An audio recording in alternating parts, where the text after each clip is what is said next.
Hello and welcome back. All right, in this episode, I want to begin a discussion on scale advantages. It will end up being a couple of lectures just because scale takes a little bit of time to flesh out fully.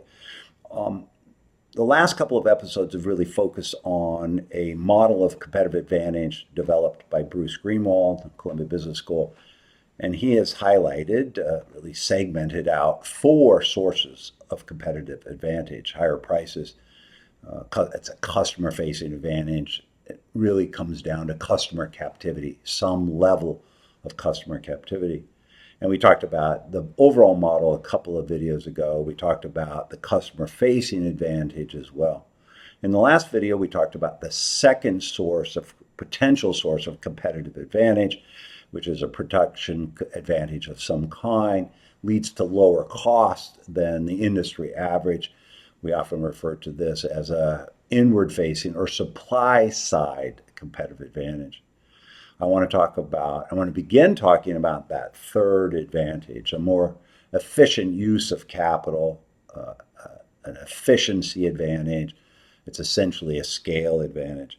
Now, in our chart, this is Chipotle's return on invested capital. What you see is scale being one of those components. We've already talked about NOPAT margin, which is profitability. I just want to point out that the reason Chipotle's return, their scale metric dropped so much in 2019 is because of accounting changes in accounting rules that required the company to put their restaurant leases, on their balance sheet. And so it was a one-time step up in the invested capital that affected their scale component. Now, what you're seeing is they continue to expand their scale component even after that accounting change. All right, when we start talking about scale or more efficient use of capital, it really comes in three flavors: experience curve, economies of scale or scope, and then a platform company. I'm not going to get to a platform company until a bit later in this lecture series because it requires its own set of tools. So what I want to talk about in this episode is economies of scale and experience curve. Now, as you'll see in the chart, distribution can fall under a production advantage or as part of a scale advantage. If the company has access to distribution, then it is potentially a production advantage because they have lower costs of distribution, particularly if they have access to distribution that their competitors do not. If the company owns the distribution network, then it is a potential source of scale because what they want, the distribution business, the distribution network often is kind of a fixed cost or a cost that doesn't scale linearly with the business and therefore becomes a scale component. So I want to talk primarily in this lecture about economies of scale and experience curves. All right, so economies of scale is fairly, we call this sort of classic economies of scale. It's based on a very straightforward notion. It's a function of fixed costs. That could be a manufacturing cost, R&D, or sales and marketing.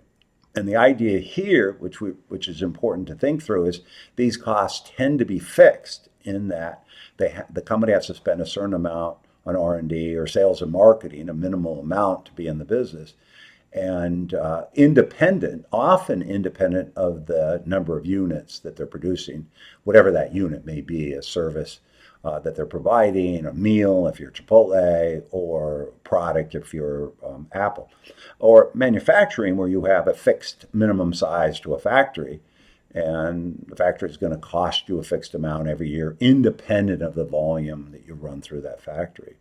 And we're going to look at is a cost per unit. That's effectively so. Scale is the ability to drive down that fixed cost per unit.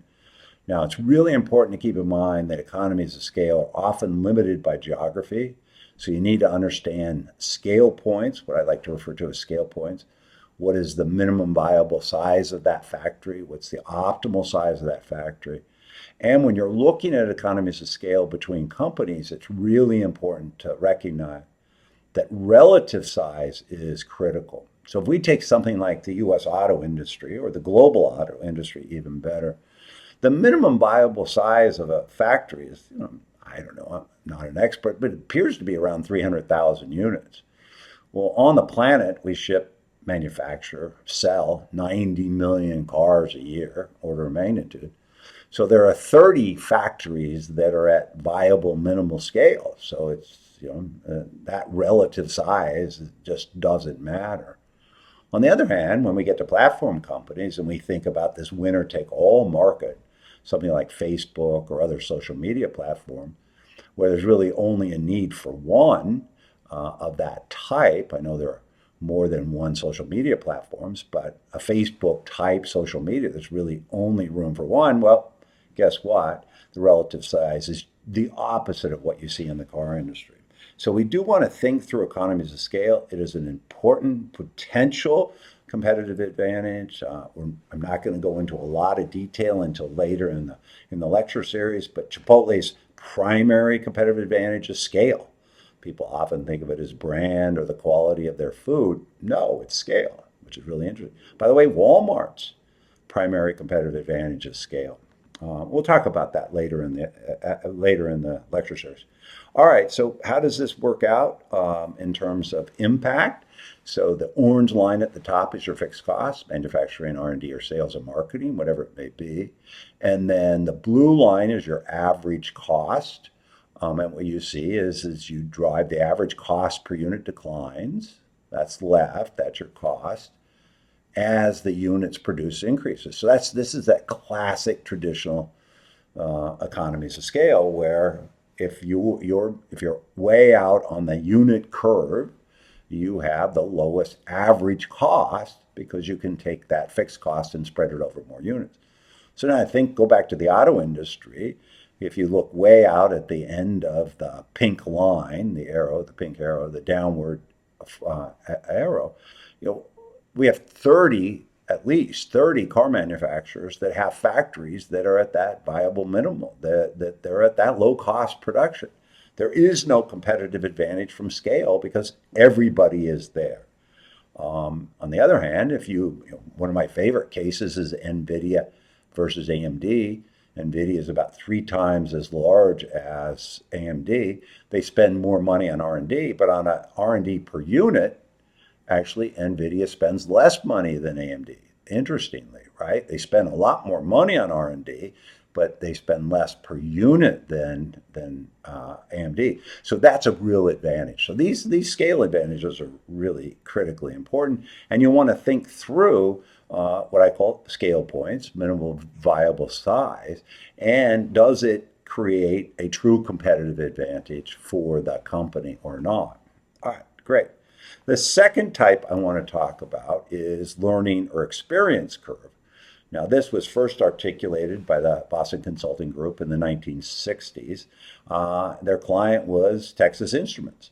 And at the time, Texas Instruments was in memory chips. Now memory chips today are dominated by the Asian producers, but TI was one of the early manufacturers of them. And what Boston Consulting Group realized is that the cost per unit was a function of cumulative production. So the more you made, the lower your costs per unit are. Now, we've all experienced this, whether it's school or you're learning a new activity, a new hobby, or a new sport, right? As you get better at it, that experience curve, you spend more time at it, you get better and better. Same applies to manufacturing, same applies to all business processes, that the cost of delivering that tends to come down as a function of cumulative experience, cumulative production. Now, this is called Wright's Law, for what it's worth, named after Theodore Wright. I'll talk about him in a minute. But cost efficiency is a function of cumulative production. And there's a couple of markets, couple of products out there that have really benefited from Wright's Law. And that's key. Now, similar to classic or traditional economies of scale, Wright's Law is a cost curve, a falling cost curve, that the average cost per unit declines as units produced increase. But it's really a experience curve, Wright's Law, experience curve rather than fixed costs spread over increasing units. So here, there could be some first mover advantages because if you're the first mover to come down that cost curve, you're going to have a cost advantage versus your competitors. And so in businesses that have a learning or experience curve, coming down the curve faster than your competitors is critical to their strategy, which is interesting. So we want to focus on this for a second. This is named after Theodore Wright. He was an aeronautical engineer. He was the chief engineer for Curtiss-Wright, Wright, same one, corporation, ultimately sold to one of the larger aircraft manufacturers. And what he noticed, he was chief engineer, what he noticed is while studying the airplane manufacturing, he determined that for every doubling of airplane production, number of aircraft that they built, the labor requirement was reduced by 10 to 15% every time. So when they went from 100 units to 200 units fully produced, the cost of labor went down by 10 to 15%. And then when they went from 200 units to 400 units, right, cumulative doubling, then the cost went down. And it was a linear relationship related to production. And so companies that are in these kinds of businesses want to accelerate production as quickly as they can because that will bring you down the cost curve. It's very important. Here's some more detail on it. I'm not going to go into a lot of detail. I'll leave the chart up for a moment, or the slide up for a moment, just so you can see. By the way, he wrote about this in the 30s, was only really discovered in the 90s, which is fascinating to me that people started to connect back to Wright's law. And what's kind of cool about this is it's universal, all types of manufacturing. I went and saw a study that looked at Henry Ford and the Model T, and guess what? It follows Wright's law perfectly. And it was about a 10 to 12% reduction in cost every doubling the units. Now, in the first 8 years that the Model T was produced, Ford dropped the production cost by 50% in 5 years. Pretty amazing. And what's fascinating by this is that given a process, it tends to be scales. It's the same percentage every time you double it. And that's what we've seen in lots and lots of different businesses, is the percentage drop in cost is fairly consistent as long as there's a doubling of production. Pretty amazing. Here's the formula for those that you care. The way that you want to think about this is we learn by doing, and our costs come down because of that experience, which is pretty cool. Here's the semiconductor, or this is not just the semiconductor industry. This is all kinds of electromechanical technologies, and you can see that they follow a very, it's actually slightly exponential, but they follow a very consistent curve, and that's Wright's law, effectively. Moore's law, which is a version of Wright's law, named after Gordon Moore, one of the founders of Intel. He was a Fairchild engineer. He and Bob Noyce and Andy Grove started Intel together. And he was the one that was the first, 1965. He observed that the density of semiconductors doubled every 12 months. It ultimately settled into doubling every 18 months. But Moore was actually, the guy was brilliant. I had the opportunity to meet him. Absolutely brilliant. But it wasn't a doubling based on time. It was a doubling based on production. It just was such that early in the semiconductor industry, the doubling of production and the doubling and the passage of time were closely related. So he was a bit fooled that it was a function of time when in fact it was a function of production. They just happened to line up pretty well, and it was a version of Wright's law. And what Moore's law has allowed us to do, because this has been going on now for 75 years, is to build a room full of computers. Back in 1949, this is the ENIAC, and there are, I think it's 1 billion more transistors on the right in an Apple phone than in the entire room back in 1949. So that gives you a sense of the sheer impact of the cumulative benefit. Moore's law, Wright's law. And there's Moore's law for actual costs, price per transistor. You can see it there. It's essentially the wrong scale. It's a production volume, not time. People often draw these charts as a function of time rather than production. And this is, as I said, a version of Wright's law. Here's Wright's law related to lithium ion batteries. And you can see very similar. It's about 20% per year. Again, a function of cumulative production, not a function of the passage of time, but the passage of time and production seem to go hand in hand in lithium ion batteries. Pretty amazing. And this is the net result is you end up with EVs, electric vehicles. Pretty crazy.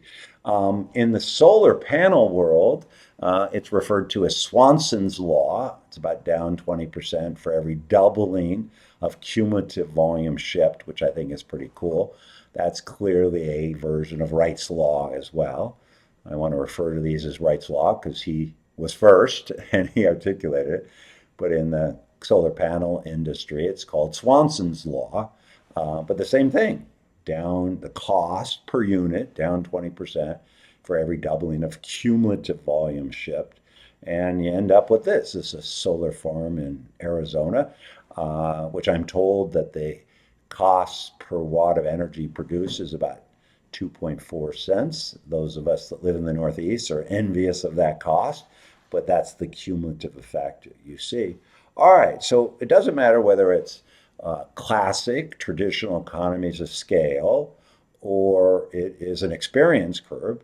If the company you're looking at gets way out on the unit curve, their profitability is significantly higher. You can see I put your average cost curve, that's the blue curve, versus price. And so a company that can price against value, not against cost, and has scale will have very high profitability. And you see that at many companies. Certainly, you see that at Chipotle, you see that at Walmart, you see that at other companies that have the scale component. Their profitability is higher than their competitors because of that scale. All right, so we've started to flesh out scale. There's more to do. And then in a couple of lectures, in a couple of episodes, we'll start combining companies or looking at companies that have a combination of these components, these what we'll call them Bruce Greenwald's sources of competitive advantage. We'll start looking at companies that have more than one. All right, thank you very much.